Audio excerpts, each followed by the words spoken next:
అంటే గ్రూప్ 1 పరీక్షలు రాయాలంటే డిగ్రీ అర్హత. కానీ ఆ పరీక్ష పేపర్లు దిద్దింది ఎవరు? 10th, తర్వాత ఇంటర్మీడియట్ చేసిన వాళ్ళు, తర్వాత హోమ్ గార్డులు, లేదంటే హౌస్ వైఫ్స్, గృహిణులు, వీళ్లతో నా దిద్దిస్తే. ముందుగా పవన్, మీకు ఏబిఎన్ ఆంధ్రజ్యోతి యాజమాన్యానికి, పెద్దలు మురళి గారికి, అలాగే విజయశేఖర్ రెడ్డి గారికి, వీక్షకులందరూ కూడా శుభమధ్యాహ్నం సార్. నమస్తే. ఇక్కడ మనం గుర్తుంచుకోవాల్సిన అంశం ఏంటంటే, ఇందుట్లో ప్రభుత్వం ఈ 2 సంవత్సరాలు 2 నెలలు దాటి ఇలా 1వ రోజు, ఈ 2 సంవత్సరాలు 2 నెలల 1 రోజు కాలంలో ప్రభుత్వం తరపున న్యాయస్థానం అంటే భట్టు దేవానంద గారి యొక్క నేతృత్వంలో ఈ విషయాలు వెలుగు చూపిన విధానం చూసుకున్న తర్వాత విచారణ చేసినటువంటి సిట్ ఎవరైతే ఉన్నారో వాళ్ళని ప్రత్యేకంగా అభినందించాలి.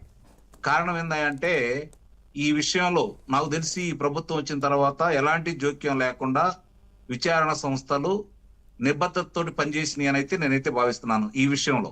ఎందుకంటే గ్రూప్ 1, గ్రూప్ 2 అంటేనే నిజంగానే వాళ్ళు పట్టభద్రులై ఉండాలి. వాళ్ళలోంచి మనకి చాలా మంది కూడా అంటే ఎంఆర్ఓ స్థాయి నుంచి కలెక్టర్ల దాకా ఎదిగే అవకాశం వాళ్ళకు ఉంటుంది. అలాగే ఎస్ఐ నుంచి సిఐలు, డిఎస్పీలు ఆ ర్యాంక్ వచ్చే అవకాశాలు కూడా ఉంటాయి వీళ్ళల్లో చాలా మందికి కూడా. మరి అలాంటి వ్యక్తుల యొక్క భవిష్యత్తుని, వాళ్ళ తలరాతల్ని కొంతమంది అదే ఐఏఎస్ వాళ్ళు, ఐపీఎస్ వాళ్ళు వాళ్ళ చేతులతో చిదిమేసే విధానం చూసుకున్న తర్వాత ఈ దౌర్భాగ్య స్థితి ఏర్పడటానికి కారకులైనటువంటి వ్యక్తుల మీద కఠినంగా, అంటే ఎంత కఠినంగా ఉండాలి అంటే, భవిష్యత్తులో ఇలాంటి కార్యక్రమాలు ఎవరైనా సరే అధికారులు చేయాలి అంటే భయపడే విధంగా, మీరన్నట్టు హైలాండ్ లో దీన్ని ఎందుకు నిర్వహించారు, ముందు దానికి సమాధానం కావాలి. దాన్ని అక్కడ 1,37,00,000 రూపాయలు ఖర్చు అయినట్టు కూడా చూపించారు. ఎందుకు ఖర్చు అయింది, ఎవరు నియమించారు, ఎవరికి శాలరీలు ఇచ్చారు, ఎవరికి జీతాలు ఇచ్చారు, ఎందుకు ఖర్చు పెట్టారు, ఈ విషయాలు కూడా త్వరలోనే అన్ని విషయాలు ఇప్పుడు సిట్టు వాళ్ళు అయితే న్యాయస్థానానికి ఇచ్చారు. ఆ విషయాలు కూడా దాని మీద కూడా సంపూర్ణంగా విచారణ చేయాలి. అలాగే దీనికి సంబంధించినటువంటి సిసిసి ఫుటేజ్లకు సంబంధించి వివరాలు చూసుకుంటా ఉంటే, కొన్ని సీసీ ఫుటేజ్ల్లో కొంత సమయం అంటే వీళ్ళు ఎవరైతే లోనకు పంపిస్తారో ఆ అభ్యర్థులను పంపించే సమయంలో అవి లేకుండా అక్కడ సరిగ్గా కనపడకుండా కూడా చేసిన ఉదంతం కూడా దీంట్లో బయటకు వస్తున్న తర్వాత, మీరు ప్రారంభంలో చెప్పినట్లు దీని గురించి గతంలోనే మనం చాలా సార్లు మాట్లాడుకున్నాం.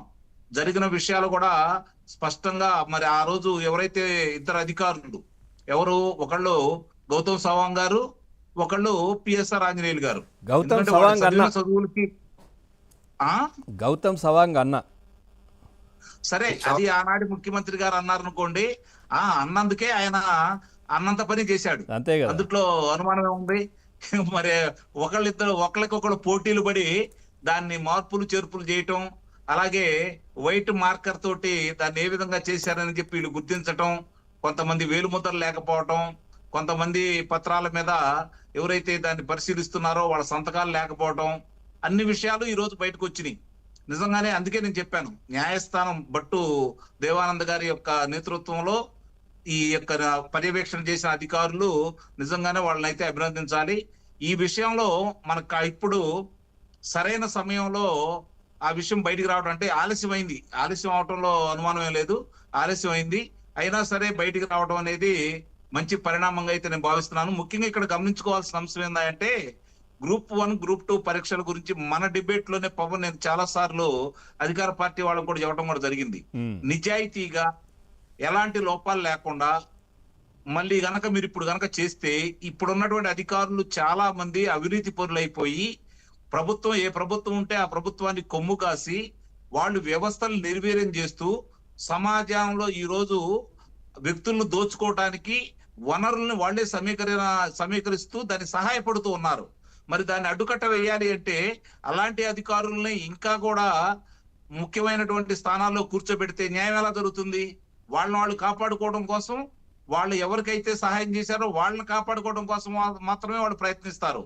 ఈ ప్రభుత్వం వచ్చి 2 సంవత్సరాలు అయిన తర్వాత, దానికి సంబంధించినంత వరకు వివరాలన్నీ బయటకు వచ్చిన తర్వాత, వీలైనంత తొందరలో గ్రూప్ 1, గ్రూప్ 2 పరీక్షలు పారదర్శకంగా నిర్వహించి, ఏదైతే డిఎస్సిలో కంప్యూటర్ బేస్డ్ మీద నిర్వహించారో అదే విధంగా వీటిని కూడా నిర్వహించేసి, ఇలాంటి అవకాశాలు లేకుండా చేసి సరైన వ్యక్తుల్ని సరైన స్థానాల్లో కూర్చోబెడితే ఈ సమాజం అంటే ఒక్కసారిగా మార్పులు రాకపోయినా మనం 2006లో జరిగినటువంటి ఉదంతాలు మనందరికీ తెలుసు కాబట్టి అక్కడి నుంచి పట్టిన ఈ జాడ్యాన్ని వదిలించాలి అంటే, నిస్సందేహంగా కూడా ప్రజలకు మేలు జరగాలి అంటే, లేదా ప్రభుత్వానికి మంచి పేరు రావాలి అంటే, ప్రజల కోసం పనిచేసే అధికారులు రావాలంటే మాత్రం దీనికి సంబంధించిన వాళ్ళందరికీ శిక్షలు వెయ్యాలి.